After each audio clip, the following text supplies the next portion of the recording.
കക്കാമോറയുടെ ആക്രമണത്തിൽ നിന്നും രക്ഷപ്പെട്ടതിനു ശേഷം മോആനയും മാവോയും തീരുമാനിക്കുന്നു ആദ്യം മാജിക്കൽ ഹുക്ക് കണ്ടുപിടിക്കുക, അതിനുശേഷം ടെഫീറ്റിയിലേക്ക് പോകാം.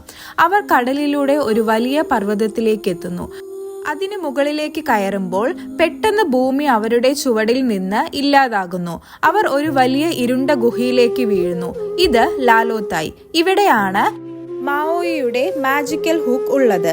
ഭീതിജനകമായ പ്രകാശം വിടരുന്ന പുഴുക്കളും കടലിനടിയിലെ ഭീകര ജീവികളും നിറഞ്ഞിരിക്കുന്ന ഒരു വിചിത്ര ഭൂപ്രദേശം.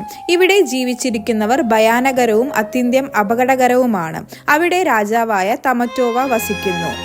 ഒരു ഭീമാകാര സ്വർണ്ണ നിറമുള്ള പ്രകാശം പൊഴിക്കുന്ന വലിയ ക്രാബ്. അവനിൽ നിന്നും മാവോയും മോആനയും കൂടി മാജിക്കൽ ഹുക്ക് തട്ടിയെടുക്കുന്നു. ഇനി അവർക്ക് ടെഫീറ്റിയിലോട്ട് പോവാം.